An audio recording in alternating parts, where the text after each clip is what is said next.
नमस्कार दोस्तों, आपका बोन डॉक्टर के अगले एपिसोड में आपका स्वागत है। आज हम बात करेंगे about myths in total knee replacement.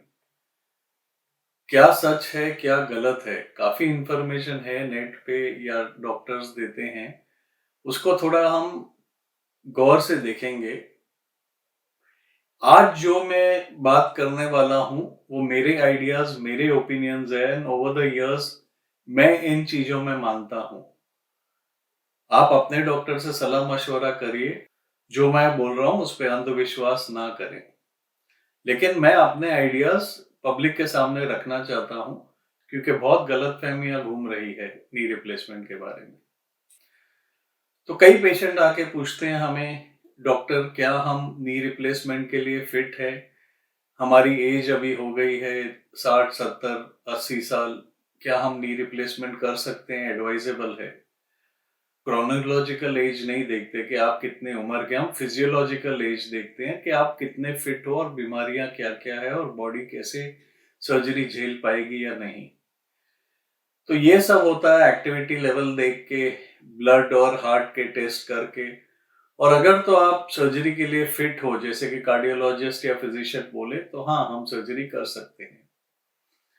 फिर एक क्वेश्चन आता है, हमें दोनों नी रिप्लेसमेंट करानी है, क्या हम एक साथ करें या रुक रुक के करें? तो मेरे तो 70% केसेस में दोनों साथ में करता हूँ नी, क्योंकि एक एक एडमिशन में सारा काम हो जाता है। For patient and family to go through the same वही चीज, इन्वेस्टिगेशन, सर्जरी, फिजियोथेरेपी 2 बार करना थोड़ा स्ट्रेनुअस होता है। लेकिन अगर पेशेंट 70-75 के एज के ऊपर है तो हम एक एक करके करते हैं। या तो पेशेंट यंगर भी हो और 2 कोर मॉर्बिडिटीज हो, जैसे डायबिटीज और हार्ट डिजीज, तो भी हम एक एक करके करते हैं, क्योंकि लेग से ज्यादा इंपॉर्टेंट होती है पेशेंट की लाइफ। तो कई पेशेंट्स आके बोलते हैं कि हमें डायबिटीज़ है, क्या हम नी रिप्लेसमेंट करवा सकते हैं?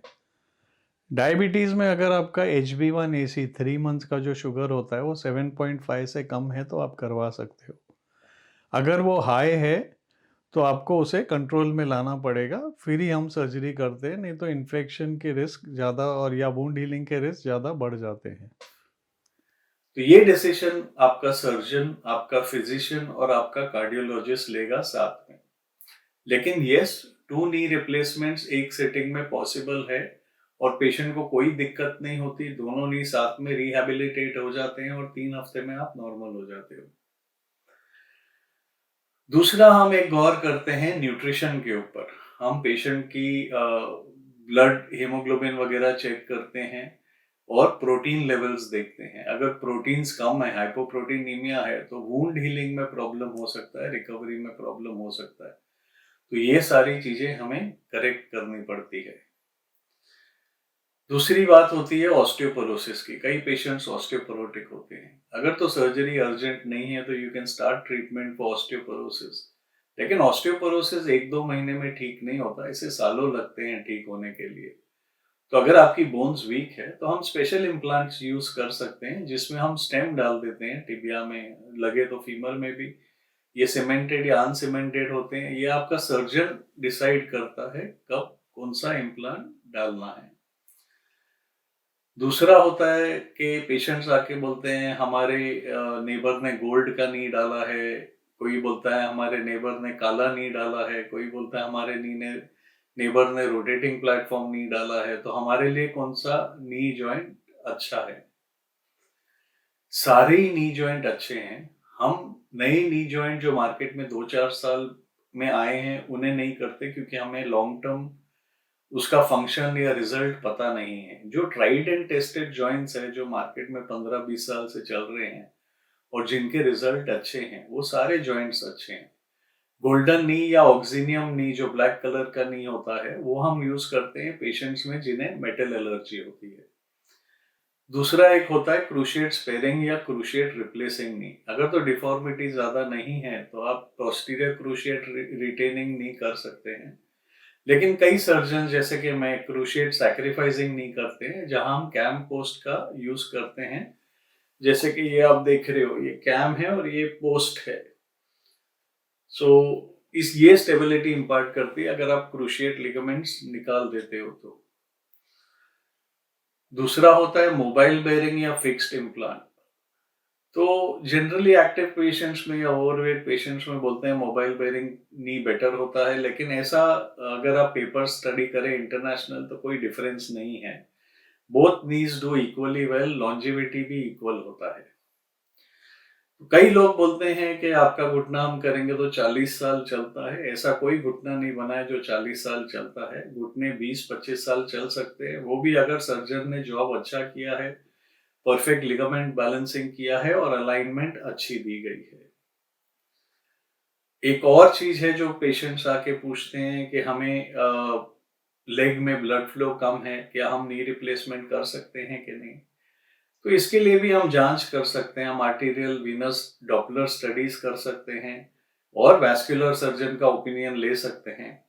नी रिप्लेसमेंट सर्जरी के टाइम हम एक चीज यूज करते हैं जिसे टूर्निके कहते हैं, जो ब्लड फ्लो को रोक देता है फॉर 1 to 1.5 आवर्स और फिर हम सर्जरी करते हैं। तो पेशेंट्स जिनमें ब्लड फ्लो रिड्यूस्ड है उसमें हम टूर्निके नहीं यूज करते ताकि ब्लड फ्लो नॉर्मल रहे और इंसल्ट नहीं हो वैस्कुलर लेग के लिए। सिर्फ सीमेंटिंग के टाइम चाहिए तो हम 10 मिनट के लिए टूर्निके इन्फ्लेट कर सकते हैं ताकि सीमेंट अच्छी तरह बोन में इंटीग्रेट हो जाए, ब्लीडिंग ना हो। पर अगर आप नी पूरा फ्लेक्स करके उसे अच्छी तरह वॉश करें तो विदाउट टूर्निके भी सीमेंटिंग पॉसिबल है। सीमेंटेड नी होता है इंडिया में, अनसीमेंटेड नी नहीं होता है। दूसरा, कई पेशेंट्स आके बोलते हैं कि हमारे दांत में प्रॉब्लम है, हमें गायनेक प्रॉब्लम है, क्या हमें नी रिप्लेसमेंट करना चाहिए। तो आइडियल सिचुएशन ये कहता है कि अगर आपके बॉडी में कोई भी इन्फेक्टिव फोकस हो तो उसे पहले ट्रीट करना चाहिए नी रिप्लेसमेंट के। तो अगर यूरिन में इन्फेक्शन है तो उसे क्लियर करिए, अगर तो गायनेक प्रॉब्लम्स है, इन्फेक्शन है, उसे क्लियर करिए। डेंटल वर्क करना है तो वो आप पहले फिनिश करिए नी रिप्लेसमेंट के। और अगर डेंटल वर्क या कोई और सर्जरी नी रिप्लेसमेंट के बाद होती है तो अकॉर्डिंग टू इंटरनेशनल प्रोटोकॉल्स आप एंटीबायोटिक कवर के अंडर कर सकते हो, क्योंकि थियोरेटिकल रिस्क होता है कि इन्फेक्शन खून के द्वारा जॉइंट में जा सकती है। दूसरा एक प्रश्न आता है कि हम कंप्यूटराइज्ड या रोबोटिक नी सर्जरी करें या नहीं करें। सो डेफिनेटली कंप्यूटराइज्ड और रोबोटिक सर्जरी थोड़ा एज देती है ओवर कन्वेंशनल सर्जरी, लेकिन अगर सर्जन अच्छा है तो उसे हेल्प करती है। अगर सर्जन नया है तो उसे पहले कन्वेंशनल नी रिप्लेसमेंट सीखना चाहिए और फिर रोबोटिक और नेविगेशन में हाथ डालना चाहिए। अगर आपकी ट्रेनिंग थरो है तो आप नेविगेशन रोबोटिक नी ऑफर कर सकते हो पेशेंट को। मेरे हिसाब से तो मैंने 13 साल नेविगेशन यूज किया है और अब मैं ना रोबोटिक ना नेविगेशन यूज कर रहा हूँ और हमारे पेशेंट्स की एक्सरेज अलाइनमेंट परफेक्ट आ रही है। ये इयर्स ऑफ एक्सपीरियंस से आता है। और लॉन्जिविटी में अभी तक कोई पेपर इतना सिग्निफिकेंटली बता नहीं पाया है कि अगर अलाइनमेंट विदाउट नेविगेशन और रोबोटिक भी अच्छा है तो रोबोट क्या एक्स्ट्रा एडवांटेज देता है। सेकेंडली, कॉस्ट फैक्टर आ जाता है। रोबोटिक सर्जरी के लिए कम से कम 50 या 60 हजार एक्स्ट्रा भरना पड़ता है। मैं जनरली रोबोटिक एडवोकेट करूंगा नेविगेशन और रोबोटिक यूनी कंपार्टमेंटल या हाफ नी रिप्लेसमेंट के लिए। फुल नी रिप्लेसमेंट के लिए स्पेसिफिक कारणों में काम आता है। अगर डिफॉर्मिटी ज्यादा है फीमर और टिबिया में और आप वो जॉइंट में करेक्ट करना चाहते हो तो आजकल एक नया दौर आया है काइनेमेटिक अलाइनमेंट का, जहां टिबिया को थोड़ा वारस में रखते हैं और फीमर को वाल्गस में रखते हैं। बोलते हैं कि नेचुरल जॉइंट लाइन को ये मिमिक करता है और लिगामेंट रिलीजेस कम करने पड़ते हैं तो पेशेंट की रिकवरी ज्यादा होती है। ये तो अभी नया है, इसे हमें देखना पड़ेगा। मैं तो अभी कन्वेंशनल नी रिप्लेसमेंट ही कर रहा हूँ, काइनेमेटिक अलाइनमेंट हम नहीं कर रहे। हमें भी 20-25 साल के रिजल्ट अभी विदाउट नेविगेशन रोबोटिक मिल रहे हैं, लेकिन ये आपका इंडिविजुअल चॉइस है। अगर आप टेक्नोलॉजी यूज करना चाहते हो तो जो सर्जन माहिर है रोबोटिक नेविगेशन में उसके पास आप जा सकते हो। तो आज का एपिसोड यहीं खत्म होता है। अगले एपिसोड में हम सर्जरी के कंट्रोवर्सीज के बारे में बताएंगे कि नी रिप्लेसमेंट के दौरान क्या करते हैं सर्जन, क्या नहीं करते, क्या ऑप्टिमम है, क्या ऑप्टिमम नहीं है। तो अगर आपको एपिसोड पसंद आया हो तो लाइक बटन दबाइए, शेयर करिए और हमारा एपिसोड देखने के लिए बहुत-बहुत धन्यवाद।